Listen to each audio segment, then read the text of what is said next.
I spent 31 years sitting at tables where everyone laughed in a language I couldn't follow. Married to a woman who swore I was part of the family. It took one night at a Greek club to understand I'd only ever been a polite guest in my own marriage. My name is David Miller. I'm 54, American, and until recently I'd been married to my Greek-American wife, Lydia, for 31 years. On paper, we looked like the success story people post online. For grown kids doing fine. A paid-off house in a quiet neighborhood. I've worked in a technical field my whole life. Steady, boring, reliable. We did the church thing, the family vacations, the birthday parties with too much cake and not enough chairs. If you squinted from the outside, we were solid. The part you wouldn't see is this. For 3 decades, I lived as a permanent visitor in my own marriage. Lydia's world was Greek church, Greek festivals, Greek social clubs. Old ladies kissing both her cheeks. Guys greeting her with inside jokes from summers in the village. Everyone slid in and out of Greek and English like it was nothing. I'd sit there, smiling, catching maybe every 5th word when they switched back to English, then losing the thread the moment the Greek kicked in again. I tried. God knows I tried. I downloaded every language app that promised miracles in 15 minutes a day. I bought phrase books and highlighted them like a college kid. I watched YouTube videos of some cheerful guy breaking down the alphabet while I repeated sounds that felt like they got stuck in my throat. I could order a coffee, say good morning, and ask how someone was doing. After that, I was done. The rest of the sentence crashed and burned. At first, it was almost a running joke. I'd mispronounce something, everyone would laugh, and Lydia would squeeze my hand and tell me how cute my accent was. I played along. Being a good sport was easier than admitting how stupid I felt. Over time, the joke stopped being funny. Lydia's pride in her heritage used to be something I admired. She'd talk about her grandparents coming over with nothing, about keeping traditions alive, about how important it was that our kids know where they come from. I agreed. I backed her up. I drove to events, stood in kitchens, carried trays, and did grunt work. But somewhere along the way, that pride turned into a measuring stick. Comments started slipping in. You'd get it if you spoke Greek. It's hard to explain in English. You really should know this by now. Nothing brutal, nothing you could quote as abusive. Just little cuts over years, telling me I wasn't quite enough. I went from being the husband who supports her culture to the husband who never quite fits in. I felt it every time someone cracked a joke in Greek. Everyone roared, and Lydia half-translated it to me in 2 dry words that landed flat. The real version stayed with them. I got the diet version. That's the quiet shame nobody saw. Sitting at tables full of people who supposedly loved me, feeling like the extra chair. Smiling, nodding, pretending it didn't bother me that my own wife's real personality seemed to live in a language I couldn't reach. That crack between her world and mine didn't show up in any family photos. But that's the crack everything eventually fell through. That night at the Greek club didn't start any different from the 100 before it. I drove like usual. Lydia sat in the passenger seat scrolling her phone, touching up her lipstick in the mirror. I cracked my standard joke about how I was going to order something off the menu I couldn't pronounce and probably end up with boiled goat. She gave me the polite little laugh she gives when she's half listening. The parking lot was already packed. I could hear the music before we even opened the door. Clarinets, that rolling rhythm that makes everyone else's shoulders sway and my feet lock up. Inside, it was the usual parade. Older ladies kissing Lydia on both cheeks, calling her Cory Mao, my girl. Men clapped her on the back, asking about her parents, her cousins, who were in town from Greece this year. Names, stories, memories flying around in Greek. I caught Lydia, America, and children. That was about it. We took our usual seats, her against the wall, me beside her, half in the conversation, half out.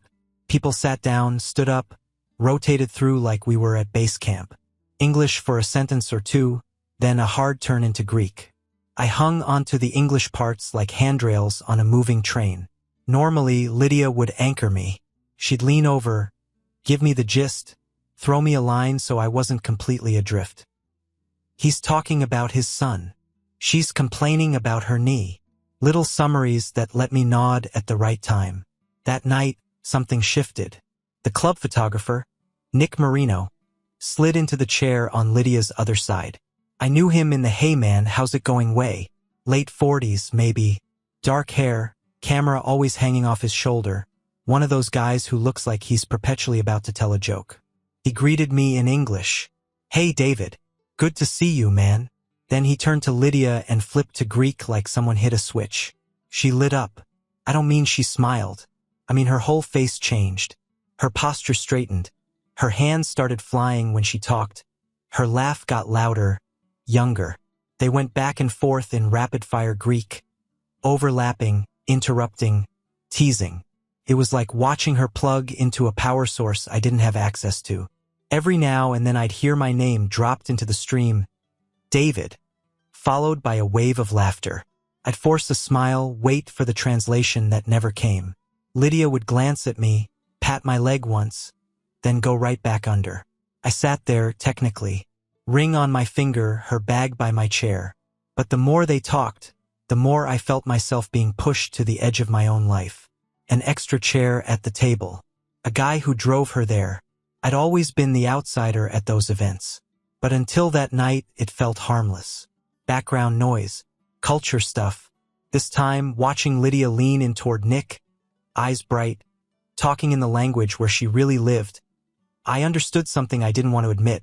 In her world, in her language, I was optional. The shift really started once the music got louder. Plates hit the table, moussaka, lamb, salads, bread. People were topping off glasses, shouting across to other tables. The band kicked into one of those songs everyone seems to know by instinct. Chairs scraped back. A few of the women stood, already forming that curved line they always make for the dances. Nick stood up first. He turned to Lydia and held out his hand. "Ella, come on," he said. No English this time. Just that easy command like they'd done this 100 times. She didn't look at me. Didn't ask, "You want to dance?" Didn't even do the courtesy glance a married woman gives her husband before she disappears for a while. She just went. 1 second she was sitting beside me, the next she was in that line, her hand in Nick's, the two of them stepping in sync like they'd practiced for weeks. The kicks, the turns, the claps right on the beat. I tried to learn those steps a dozen times. I always ended up half a beat behind, crashing into someone's shoulder, sweating and apologizing. From my chair, it looked effortless. For them, I sat there with my plate untouched, fork in my hand, watching my wife move around the room with a man who knew the rhythm, the cues, the inside jokes they shouted over the music in Greek. At one point, I tried to join a conversation at the table. I leaned in, caught maybe 2 English words, then they veered back into Greek. I opened my mouth to ask what they were talking about and Lydia's cousin cut me off with a quick, "I'll explain later, David," before turning away and laughing at something I didn't hear. Later never came.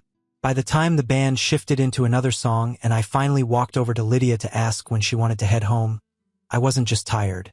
I was humiliated. And the way she looked at me, annoyed, distracted, like I was interrupting something more important, told me exactly where I ranked in that room. I caught up to her near the edge of the dance floor, where the music was still loud enough to swallow most protests. "Hey," I said, touching her elbow. "When do you want to head out? I've got an early start tomorrow." She didn't even fully turn toward me. Eyes still on the room, cheeks flushed. She tossed out, 15 minutes. I just need to say goodbye to a few people." The tone wasn't wife to husband. It was a parent to impatient kid. Then she slipped away again. I went back to the table, checked my watch. 10 minutes, 15, 20. I did a lap around the hall, peeked into the little sidebar, checked near the bathrooms, asked one of the older ladies in my broken phrases if she'd seen Lydia. I got a shrug, a stream of Greek, and a pat on the arm. 30 minutes became an hour. The music shifted, people started grabbing coats. Couples left in pairs, leaning into each other, laughing their way out into the cold. My calls went straight to voicemail. Text stayed on delivered. There's a specific kind of humiliation in standing in a doorway scanning faces, realizing the one you're looking for isn't there, and maybe hasn't been for a while. At some point I walked out to the car because I didn't know what else to do.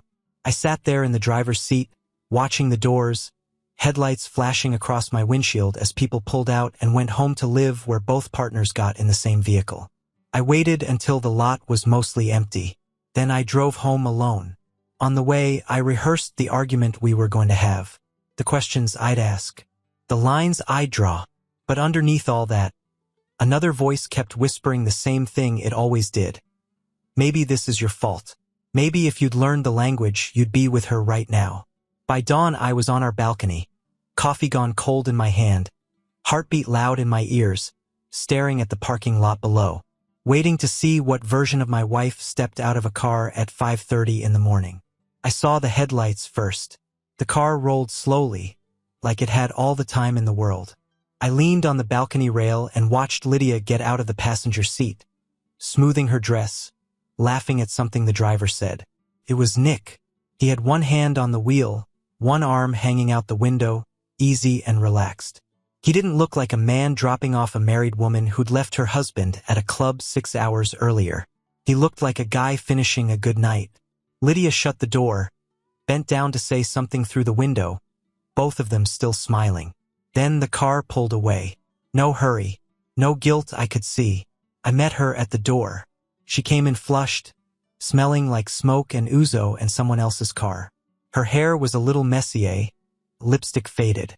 She kicked off her shoes, saw me standing there, and rolled her eyes. "Oh, come on, David. Don't start." I hadn't said a word yet. "Where were you?" I asked. My voice came out calmer than I felt. "Why did you leave without me? Why didn't you answer your phone?"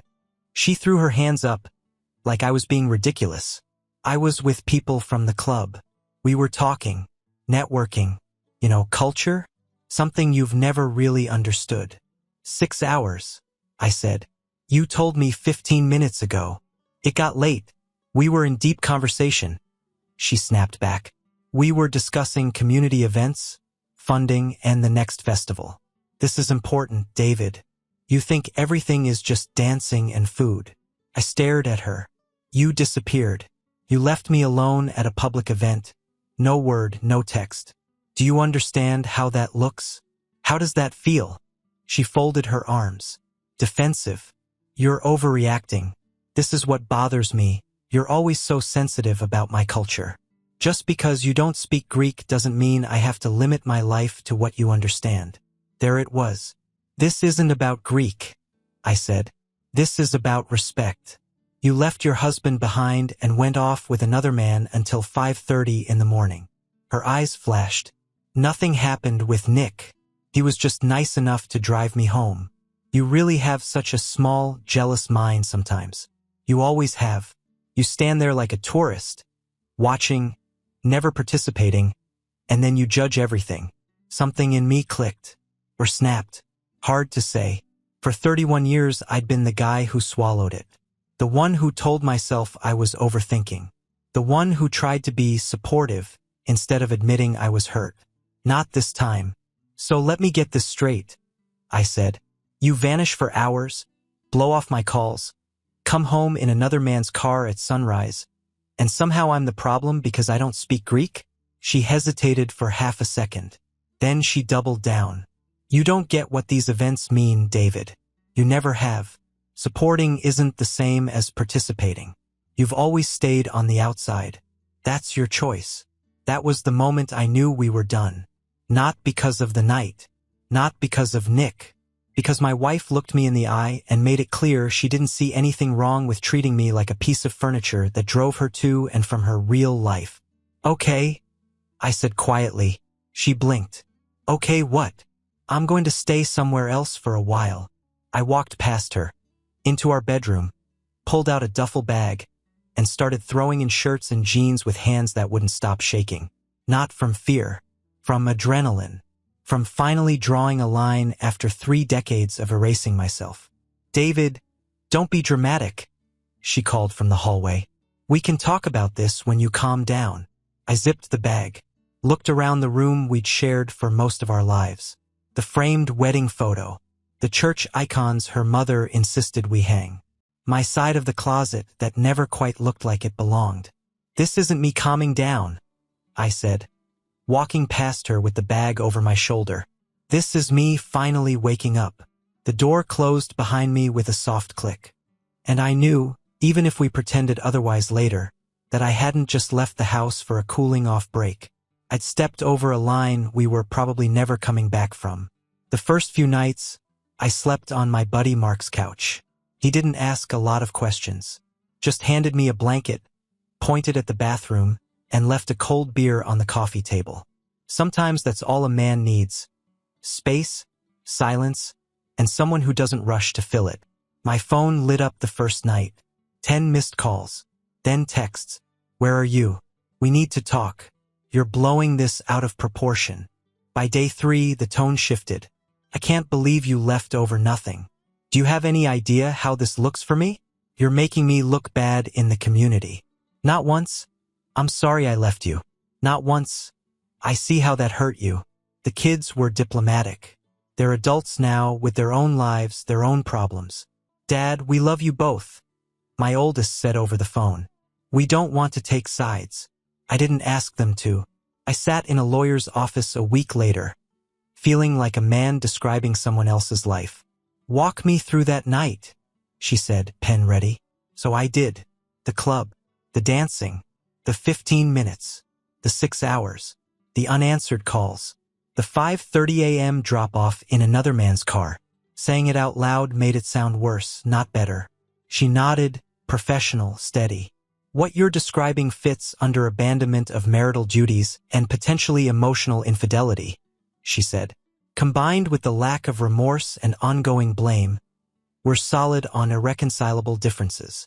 Hearing those words attached to my marriage felt like swallowing gravel. I hesitated when she slid the papers over. 31 years in a stack less than half an inch thick. My thumb rested on the signature line. This is where the movie version of me waits for an apology, for a grand gesture, for some dramatic realization. Real life's uglier and quieter. What finally made my hand move wasn't anger. It was the realization that Lydia was more offended than anyone might question her behavior than she was by the idea of losing her husband. I signed. Serving her the papers was a formality handled by someone else.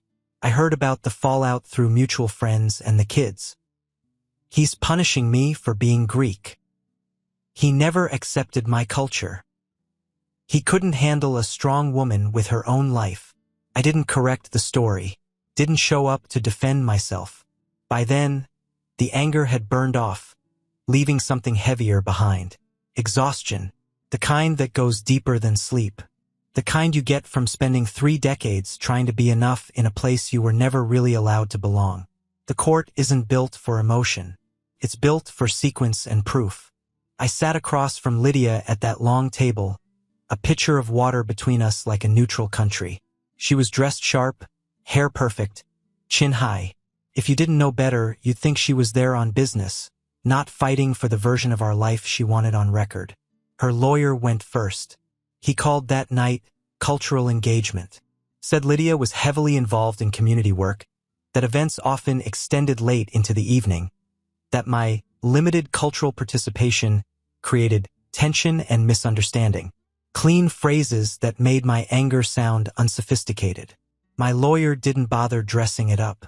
She laid out the texts, the call logs, the timestamps, showed the judge the photos from the event, the posts on social media, the smiling shots of Lydia and Nick at 1:42 a.m. while my calls went unanswered. Mr. Miller, the judge said, turning to me, is it correct that your wife left the event without informing you and returned home in another man's vehicle at approximately 5:30 a.m.? Yes, Your Honor. And prior to this, you were unable to reach her for several hours? Yes, Your Honor. No screaming, no dramatic confessions, just facts landing like hammers. The strange part was outside the courtroom. At Greek church, in the weeks before things wrapped up, people I barely knew started nodding to me with this formal, quiet respect. Men I'd shaken hands with for years, nothing more, came up to me and said things like, "We saw what happened that night," or, "You were always good to her, David." They didn't say it out loud. They didn't say it in front of her, but they said it. It turned out all those years of me showing up, keeping my mouth shut, never mocking their food, their traditions, their habits, It had earned me more goodwill than either of us realized. Lydia must have felt it. The sideways glances. The conversations that shifted when she walked up. The fact that her punished for being Greek story didn't land as hard as she'd hoped. In the end, the judge split it clean. I got the house. We shared holidays in a formal rotation. Assets divided, accounts separated, 3 decades of life reduced to numbers and signatures. Walking out into the parking lot with that stack of papers under my arm, I felt like I'd both won and lost. I had the house, the respect, the legal acknowledgement that what happened wasn't okay.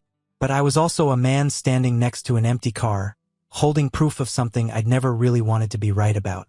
2 years later, it happened in the most ordinary place possible. Grocery store on a Saturday. Fluorescent lights, slow carts, some kid crying 3 aisles over. I was in the cereal section with Emily, arguing about whether I actually liked the healthy stuff I'd convinced myself to buy for years. "You always get this one," she said, tapping the box. "I got that one because your predecessor thought sugar was a moral failure," I said. "I actually hate it."